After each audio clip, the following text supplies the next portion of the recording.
Haleluya. Shalom, selamat sore Bapak Ibu Saudara yang dikasihi Tuhan. Puji Tuhan kita bisa bertemu kembali dalam pelajaran firman Tuhan sore hari ini. Kita tahu bahwa firman Tuhan itu makanan bagi rohani kita. Waktu kita makan makanan firman Tuhan, roh kita menjadi kuat, sehingga kita sanggup menghadapi semua tantangan yang Tuhan izinkan terjadi dalam hidup kita. Dan sebelum saya lanjutkan firman Tuhan ini, saya minta kerja sama kita. Kalau Bapak Saudara diberkati dengan khotbah selama ini, bisa like, bisa share, dan juga waktu di-upload di YouTube, bisa subscribe, sehingga firman Tuhan ini bisa memberkati lebih banyak orang. Hari ini saya ingin menyampaikan firman Tuhan dengan judul, Jangan takut, percaya saja. Jangan takut, percaya saja. Mari kita berdoa sebelum kita mendengarkan firman Tuhan. Bapa di sorga, kami bersyukur kami mempunyai kesempatan untuk belajar dari firman Tuhan. Kami tahu tidak ada yang sia-sia waktu kami beri waktu untuk mendengarkan firman Tuhan.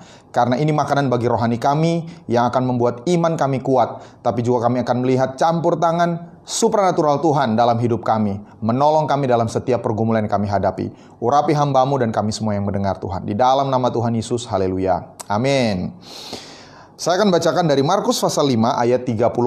Injil Markus pasal 5 ayat 36 berkata, "Tetapi Yesus tidak menghiraukan perkataan mereka dan berkata kepada kepala rumah ibadat, 'Jangan takut, percaya saja.'" Latar belakang peristiwa ini adalah Tuhan Yesus sedang dalam perjalanan. Ada banyak orang yang mengikuti dia berbondong-bondong.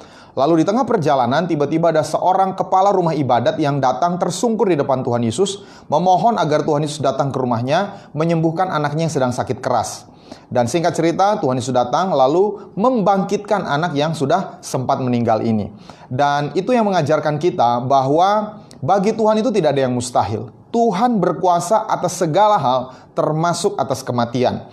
Dan itu juga yang membuktikan bahwa Yesus adalah Tuhan. Ada banyak orang berkata bahwa Yesus hanyalah manusia biasa, manusia yang baik, manusia yang bijaksana.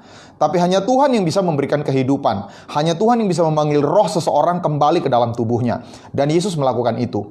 Itu sebabnya bersama dengan Tuhan Yesus, kita tidak perlu takut. Bagian kita adalah percaya, kita bisa mengandalkan Dia. Nah, apa alasan mengapa kita bisa mengandalkan Tuhan Yesus? Yang pertama, karena Tuhan Yesus itu maha tahu. Karena Dia maha tahu. Kalau kita mengandalkan seseorang, belum tentu orang itu tahu persoalan kita. Orang itu belum tentu tahu pergumulan kita. Tapi Tuhan Yesus tahu pergumulan kita, bahkan lebih daripada orang yang terdekat dengan kita sekalipun. Di ayat 39 dikatakan, sesudah ia masuk, ia berkata kepada orang-orang itu, "Mengapa kamu ribut dan menangis? Anak ini tidak mati, tetapi tidur." Jadi Tuhan Yesus tahu apa yang akan terjadi dengan anak ini. Tuhan Yesus tahu bahwa anak ini akan bangkit. Orang-orang lain yang di situ ribut dan menangis karena mereka tidak tahu sesuatu yang Tuhan Yesus tahu. Jadi kenapa kita bisa mengandalkan Tuhan? Karena Tuhan tahu apa yang kita hadapi. Di Matius 10 ayat 29 sampai 31. "Bukankah burung pipit dijual 2 ekor seduit?" Burung pipit ini burung yang sangat murah. Dia dijual 2 ekor seduit. Itu mata uang yang sangat kecil. Dapat 2 ekor. "Namun seekor pun daripadanya tidak akan jatuh ke bumi di luar kehendak Bapamu." Jadi bahkan burung pipit pun Tuhan tahu keadaannya. Tidak ada yang jatuh ke bumi di luar kehendak Bapa. Dan yang lebih luar biasa, "Dan kamu, rambut kepalamu pun terhitung semuanya. Sebab itu janganlah kamu takut, karena kamu lebih berharga daripada banyak burung pipit." Saya cek di Google, kira-kira jumlah rambut manusia itu rata-rata 100.000 helai. Kalau nggak percaya, hitung aja sendiri. Yang jelas banyak. Kita sendiri bahkan tidak tahu berapa jumlah rambut kita. Jumlah rambut yang rontok mungkin kita bisa hitung, tapi jumlah rambut kita tidak tahu. Tapi Tuhan tahu. Sedemikian Tuhan tahu detail dalam hidup kita. Dan itu sebabnya kita tidak perlu khawatir. Tuhan itu tidak pernah terkejut melihat kondisi yang kita hadapi lalu panik. Don't know what to do. COVID-19 ini Tuhan tidak panik, tidak terkejut. Tuhan tidak kaget lalu kemudian bingung mau buat apa. Tuhan tahu. Dan Tuhan turut bekerja dalam segala hal untuk mendatangkan kebaikan. Bahkan lewat hal-hal yang mungkin menurut kita tidak mengenakan. Dan mungkin ada orang yang bertanya, kalau memang Tuhan itu tahu segalanya, kenapa Tuhan mengizinkan hal-hal buruk terjadi? Pertama, kita tidak tahu pikiran Tuhan. Kita tidak tahu kenapa Tuhan membiarkan sesuatu terjadi. Ada maksud Tuhan, ada pengertian yang Tuhan tahu yang kita tidak tahu. Tapi yang kedua, Tuhan bisa pakai hal-hal buruk itu untuk mendatangkan kebaikan bagi kita. Itu sebabnya Ulangan 29 ayat 29 berkata, "Hal-hal yang tersembunyi ialah bagi Tuhan Allah kita. Tetapi hal-hal yang dinyatakan ialah bagi kita dan bagi anak-anak kita supaya sampai selama-lamanya, supaya kita melakukan segala perkataan hukum Taurat ini." Jadi mungkin ada banyak pertanyaan di pikiran kita yang kita tidak tahu jawabannya. Tapi Alkitab berkata, apa yang jelas, ada perkataan firman, ada perkataan hukum Taurat yang jelas-jelas ada di depan kita, mari lakukan itu. Sementara hal-hal lain kita serahkan kepada Tuhan yang Maha Tahu apa yang terbaik bagi kita. Jadi kenapa Tuhan itu bisa diandalkan? Karena Tuhan tahu segala hal dalam hidup kita. Tapi Dia bukan hanya sekedar tahu, Dia peduli. Mungkin ada orang-orang yang tahu pergumulan kita. Masalahnya mereka tidak peduli. Mereka punya masalah mereka sendiri. Mereka cuek dengan keadaan kita.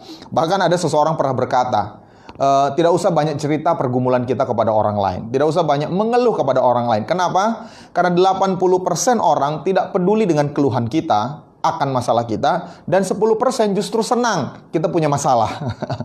Mereka justru bersuka cita melihat kita menderita. Ya memang itu menyedihkan, tapi Alkitab sudah mengatakan memang bahwa di akhir zaman kasih kebanyakan orang akan semakin dingin. Orang semakin tidak peduli. Tapi saya berdoa tidak seperti kita, anak-anak Tuhan, kita punya Yesus. Kita punya Allah yang adalah kasih. Kita peduli kepada orang lain. Walaupun memang kenyataannya dunia semakin tidak peduli. Tapi kabar baiknya, Bapa kita itu sayang kepada kita. Bapa kita yang di sorga, Dia tahu dan Dia peduli.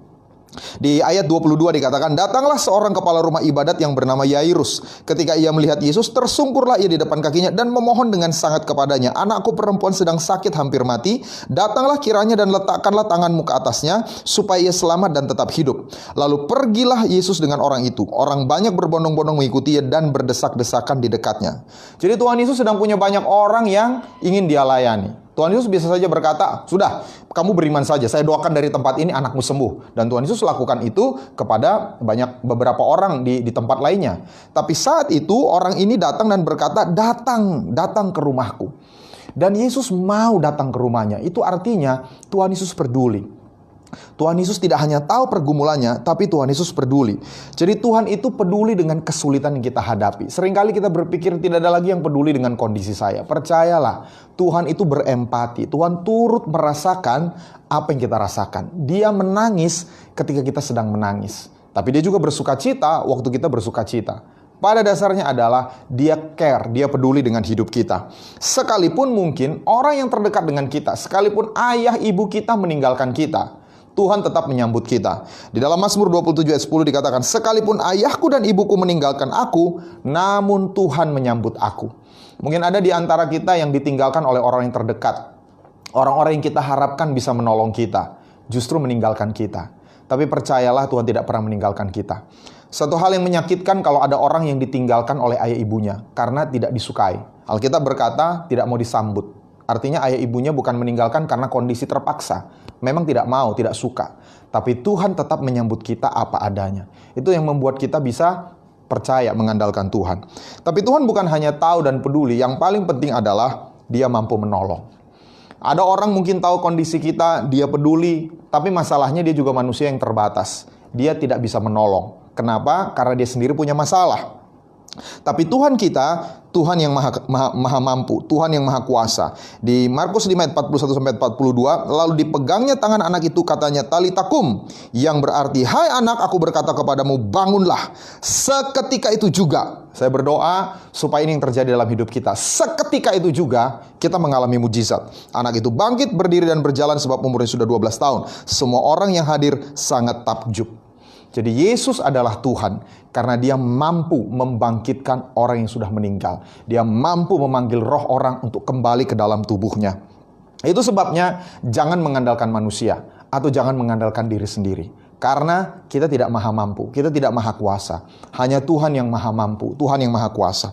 Di Yeremia 17 dikatakan, terkutuklah orang yang mengandalkan manusia, yang mengandalkan kekuatannya sendiri, dan yang hatinya menjauh daripada Tuhan. Diberkatilah orang yang mengandalkan Tuhan, yang menaruh harapannya pada Tuhan.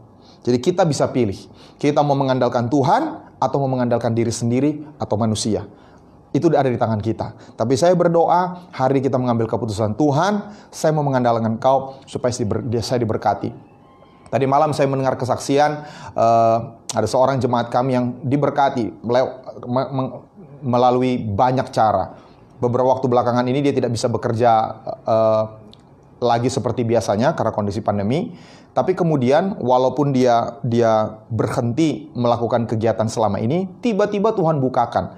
Ada orang-orang yang meminta jasanya dan dia dibayar berkali-kali lipat daripada yang biasanya diterima ketika pandemi belum terjadi. Dan itu tidak terjadi 1-2 kali, itu terjadi beberapa kali sampai beberapa hari yang lalu. Jadi saya percaya justru kondisi sekarang ini akan membuat kita lebih mengandalkan Tuhan lagi. Kita tidak bisa mengandalkan si A atau si B, oh dia punya uang. Orang yang punya uang sekarang juga tidak mampu buat apa-apa melawan pandemi. Orang yang punya teknologi pun tidak bisa buat apa-apa.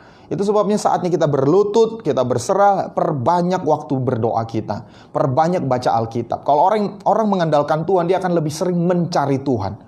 Ya, dengan work from home, dengan study from home, kita lebih banyak waktu. Tapi jangan buang waktu kita hanya dengan menonton TV seharian, melihat media sosial. Perbanyak waktu bersama Tuhan. Itu bukti kita mengandalkan Tuhan.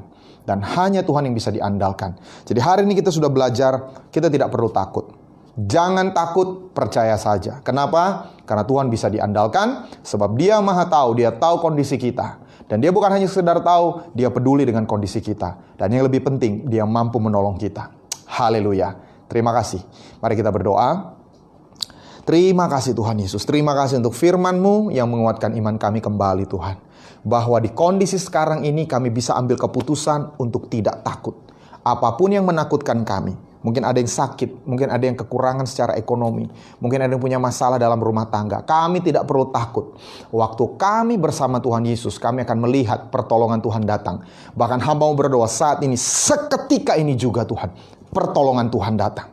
Mari terima dengan iman, sama seperti Yairus yang anaknya sakit. Seketika itu juga waktu Yesus berfirman, anak itu sembuh, anak itu bangkit, dan anak itu normal, sehat kembali. Terima kasih Bapa di sorga. Hamba mau berdoa untuk setiap Bapak Saudara yang sudah menyaksikan dengan setia hari demi hari. Karena mereka rindu mendengar firman Tuhan. Tuhan lihat kesetiaan mereka. Dan Tuhan memberkati mereka. Tuhan menolong mereka. Kalau ada ketakutan dalam pikiran mereka, dalam nama Tuhan Yesus diangkat. Digantikan dengan damai sejahtera yang dari sorga.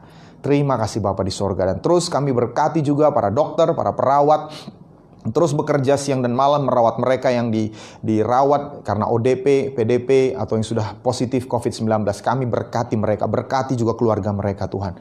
Kami juga berkati pemerintahan kami, supaya dengan hikmat mereka boleh mengambil kebijakan yang tepat, sehingga negara kami boleh tertolong, baik secara ekonomi maupun kesehatan masyarakat kami. Terima kasih Bapa di sorga. Kami puji Engkau, kami muliakan Engkau. Di dalam nama Tuhan Yesus. Haleluya.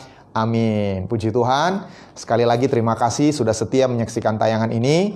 Kami mohon kerjasamanya. Kalau Bapak Saudara diberkati, bisa like, bisa men-share live streaming ini. Dan juga nanti waktu kami upload di YouTube, bisa men-subscribe dan juga menyalakan loncengnya supaya mendapatkan notification setiap kali ada tayangan yang baru yang di-upload. Terima kasih. Tuhan Yesus berkati. Shalom.